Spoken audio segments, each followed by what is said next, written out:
Boss slashed my pay during performance review, had no clue I already had job offer. Some people say revenge is a dish best served cold. I say it's best served with a side of perfect timing. Before we begin, make sure to hit that like button and subscribe for more incredible true stories. Drop a comment below. What's the most shocking betrayal you've ever witnessed? Share your thoughts with our community. My name is Jake Mitchell, and at 28, I thought I had my life figured out. Senior marketing analyst at Pinnacle Dynamics, a mid-sized tech company in Austin. Good salary, corner cubicle, and a boss who seemed to appreciate my work. Or so I thought. It was a Tuesday morning in March when everything changed. I was sipping my usual Starbucks Pike Place blend, reviewing quarterly reports in my Honda Accord before heading into the office. My phone buzzed with a text from my boss, Richard, Dick, Thompson. Performance review moved to 2 p.m. today. Conference room B. Something felt off. Annual reviews weren't supposed to happen until next month. Plus, Dick never moved meetings up. He was the kind of guy who'd reschedule his own birthday party if it conflicted with his golf game. I'd been putting in 60-hour weeks for the past 6 months, single-handedly landing the Morrison Industries account worth $2.3 million. My presentations were flawless, my numbers were solid, and I'd even covered for Dick when he disappeared for his business trips to Vegas. But here's what Dick didn't know about me. I kept detailed records of everything. Every email, every conversation, every promise he'd made about promotions and raises. I had a feeling I was going to need them. As I walked into Pinnacle Dynamics that morning, nodding to Sarah at reception and grabbing a bagel from the break room, I had no idea that by the end of the day, my entire career trajectory would shift forever. The morning dragged by like a bad Netflix series. I tried to focus on campaign analytics, but my mind kept wandering to that text. Why the sudden urgency? Why conference room B, the smallest, most isolated room in the building? At 1:55 p.m., I straightened my tie, grabbed my portfolio, and walked toward what I thought would be a routine performance discussion. I was dead wrong. Top 1.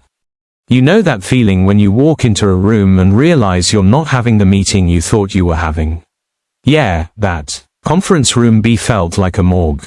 Dick sat at the head of the table with his arms crossed, wearing that smug expression he usually reserved for telling people why their ideas wouldn't work. No coffee, no pleasantries, no, how's your morning going, Jake? Just straight to business. Sit down, Mitchell. He didn't even look up from his legal pad. Red flag number 1. I took my usual seat across from him, setting my portfolio down with confidence. So, Dick, ready to talk about this year's performance? I've got some great numbers to share, especially on the Morrison account. He finally looked up, and I saw something in his eyes I'd never seen before. Something cold. Actually, Jake, we need to discuss some adjustments to your position. Adjustments? My stomach dropped like I'd just hit a pothole in my Accord at 70 miles per hour. The company's going through some budget reallocations, he continued, flipping through papers that looked suspiciously like they'd been printed 5 minutes ago. We're having to make some tough decisions about compensation. I felt my jaw tighten. What kind of decisions? Dick leaned back in his chair, and I swear I saw the corners of his mouth twitch upward. We're cutting your salary in half, effective immediately. Take it or leave it. The words hit me like a freight train. Half my salary. I was making $75,000 a year, a decent living in Austin, but nothing extravagant. Cut that in half, and I'd barely be able to afford my apartment, let alone my car payments or student loans. I'm sorry, what? I managed to say, though my voice sounded like it was coming from underwater. You heard me. 37.5, starting with your next paycheck. The company's tightening its belt, and we all have to make sacrifices. All of us. I'd bet my last dollar Dick wasn't taking a pay cut. But here's the thing about moments like these, they either break you, or they reveal exactly who you really are. In poker, they say never let them see you sweat. In corporate America, never let them see you panic. I stared at Dick for what felt like an eternity but was probably only 3 seconds. My mind was racing faster than a NASCAR driver at Daytona, but my training kicked in. Sales training, negotiation workshops, years of dealing with difficult clients, it all came flooding back. Rule number 1, never react emotionally in a business meeting. I took a slow breath and nodded thoughtfully, as if he'd just told me the weather forecast. I understand. When does this take effect? Dick's eyebrows shot up slightly. He was expecting me to argue, to beg, maybe even to storm out. Instead, I was treating this like any other business transaction. Immediately, he said, that smirk growing wider. Your next paycheck will reflect the new amount. Perfect timing, I said, pulling out my phone to make a note. My fingers were steady, my voice was calm, but inside I was calculating. Rent, $1,800. Car payment, $420. Student loans, $650. Insurance, groceries, utilities. The math didn't work. Dick knew it, and he was enjoying every second of watching me pretend otherwise. I have to ask, Dick, is this company-wide? Are you and the other managers taking similar cuts? His smirk faltered for just a moment. That's not your concern, Mitchell. Bingo. That told me everything I needed to know. Of course not. Well, I appreciate you being direct about this. I stood up and extended my hand for a handshake. Anything else we need to cover today? Dick looked genuinely confused now. He shook my hand reluctantly, like he was touching something that might bite him. That's it. HR will send you the paperwork tomorrow. Sounds good. I'll adjust my budget accordingly. I picked up my portfolio and headed for the door. Jake, Dick called out just as I reached the handle. I turned back. I have to say, you're taking this better than I expected. I smiled, a real, genuine smile that probably looked completely insane given the circumstances. Dick, in my experience, everything happens for a reason. If only he knew what that reason was about to be. They say timing is everything in comedy. Turns out, it's everything in revenge too. I walked back to my cubicle like I was floating on air. My coworkers probably thought I'd gotten a promotion based on the spring in my step. Sarah from accounting even asked if I was okay because I looked unusually cheerful for a Tuesday. If only they knew. I sat down at my desk and opened my personal email, not the company one, but my Gmail account. There it was, sitting in my inbox like a Christmas present, an email from Jennifer Walsh, Senior Recruiting Director at Apex Solutions. Subject line, final offer, Senior Marketing Manager position. I'd been interviewing with Apex for 6 weeks. 3 rounds of interviews, a presentation to their executive team, and salary negotiations that had been going back and forth like a tennis match at Wimbledon. Apex Solutions wasn't just any company, they were Pinnacle Dynamics' biggest competitor. The Apple to our Microsoft, the Coca-Cola to our Pepsi, and they just offered me a position that would make Dick's jaw hit the floor. The email was timestamped 1:47 p.m., 8 minutes before my meeting with Dick. While he was sitting in conference room B planning to cut my salary in half, Jennifer was putting the finishing touches on an offer that would double it. Base salary, $140,000. Signing bonus, $25,000. Full benefits, 4 weeks paid vacation, and a company car allowance. Oh, and the kicker, I'd be leading their new competitive intelligence division, specifically focused on market disruption strategies. In other words, my job would be to figure out how to steal business from companies like Pinnacle Dynamics. I leaned back in my chair and let out a quiet laugh. The universe has a sense of humor, I'll give it that. My phone buzzed with a text from my girlfriend, Emma. How'd the review go? Celebration dinner at Chili's. I texted back, change of plans. Let's make it Ruth's Chris Steakhouse. I have news. The best part, Dick had no idea that his budget reallocation had just solved my biggest problem. I'd been agonizing over whether to leave Pinnacle Dynamics for a competitor. He just made the decision incredibly easy. Before you burn any bridges, make sure you know exactly how much gasoline you're working with. That evening, I sat in my apartment with a Shiner Bock and my laptop, doing what any good analyst does, research. If I was going to make my move, I needed to understand exactly what I was walking away from, and what I was walking into. First, I pulled up Pinnacle Dynamics financials. As a senior analyst, I had access to more data than Dick probably realized. What I found made my blood boil. The company wasn't struggling. In fact, we'd had our best quarter in 3 years, largely thanks to the Morrison Industries deal I'd landed. Revenue was up 23%, profit margins were healthy, and we'd just signed 2 major contracts worth a combined $4.8 million. So why the budget reallocations? I dug deeper. Executive compensation reports. There it was, in black and white. Dick Thompson had received a $45,000 bonus last quarter. The CEO, Marcus Webb, had gotten a new company car, a BMW X7 worth $85,000. The VP of sales had been reimbursed for a team-building retreat in Cabo that cost more than my annual salary. They weren't cutting costs, they were redistributing them, from people like me to people like Dick. I opened a new browser tab and pulled up Glassdoor, LinkedIn, and a few industry forums. Time to see what other Pinnacle employees were saying. It didn't take long to find the pattern. Management playing favorites with promotions. Salary freezes while executives get bonuses. Toxic work environment, especially under certain managers. Dick's name came up more than once. Always in the context of micromanagement, unrealistic expectations, and takes credit for others' work. Then I found The Smoking Gun, a post from 3 months ago by someone with the username, Pinnacle Survivor, just left after 4 years. Same company that cut my team's hours hired 3 new VPs.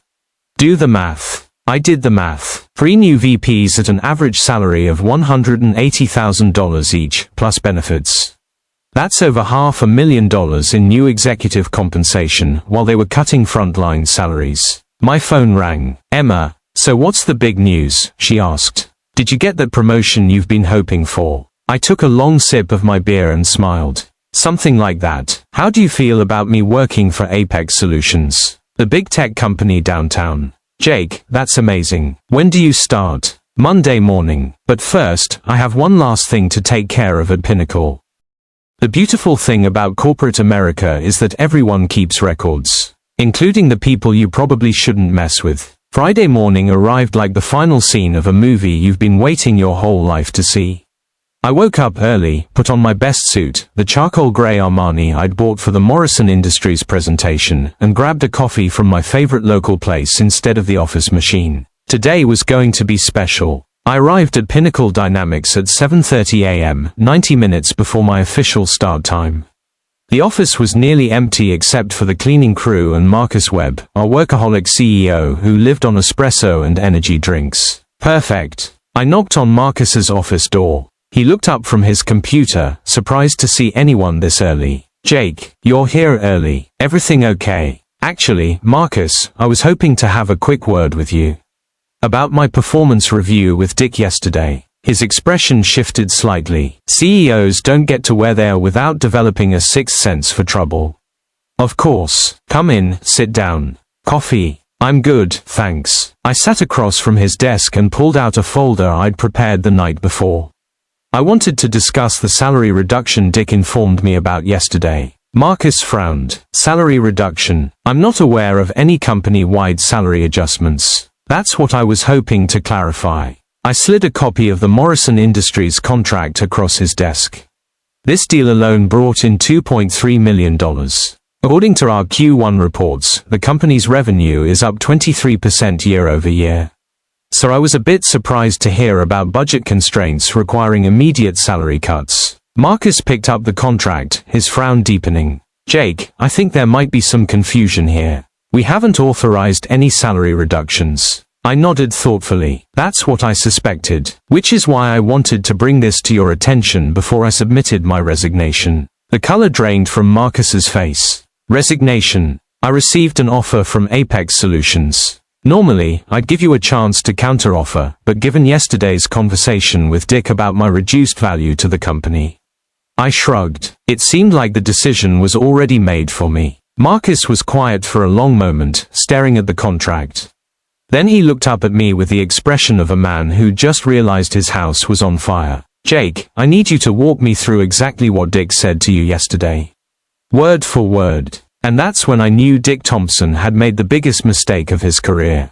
Sometimes the best revenge is just letting people dig their own graves. Then handing him a bigger shovel. By 9:15 a.m., Marcus had called an emergency meeting.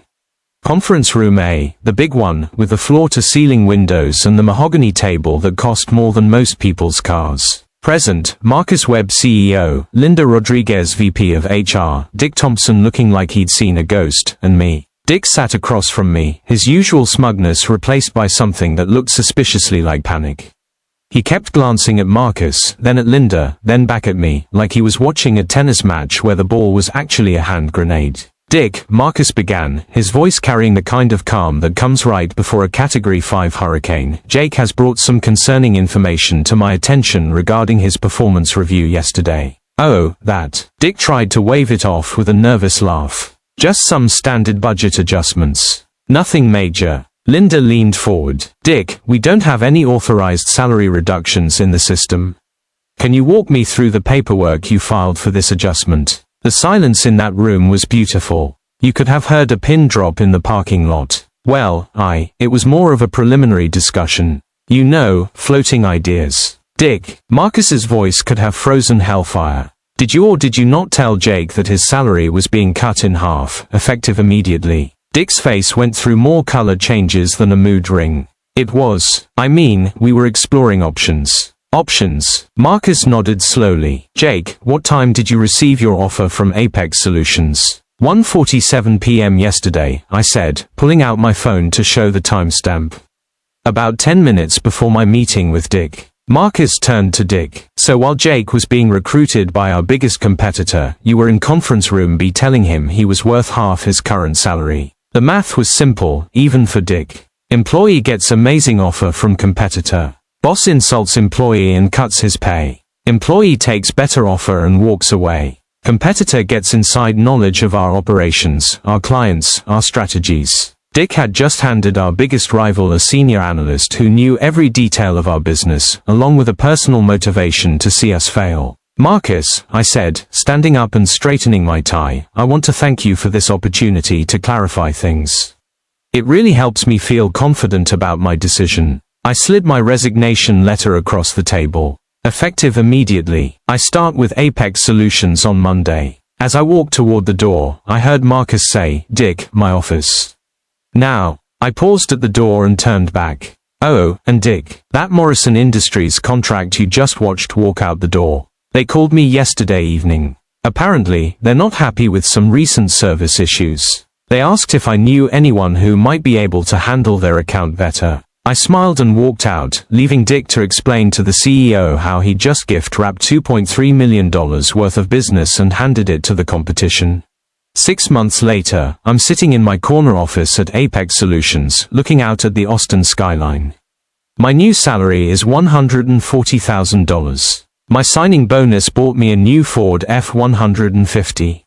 And that Morrison Industries account. They followed me to Apex, along with 3 other major clients who weren't thrilled with Pinnacle's new direction. Dick Thompson was let go 2 weeks after I left. Last I heard, he's selling insurance in Waco. Sometimes the best revenge isn't elaborate or complicated. Sometimes it's just perfect timing and letting people reveal exactly who they are. And sometimes, the best revenge is success.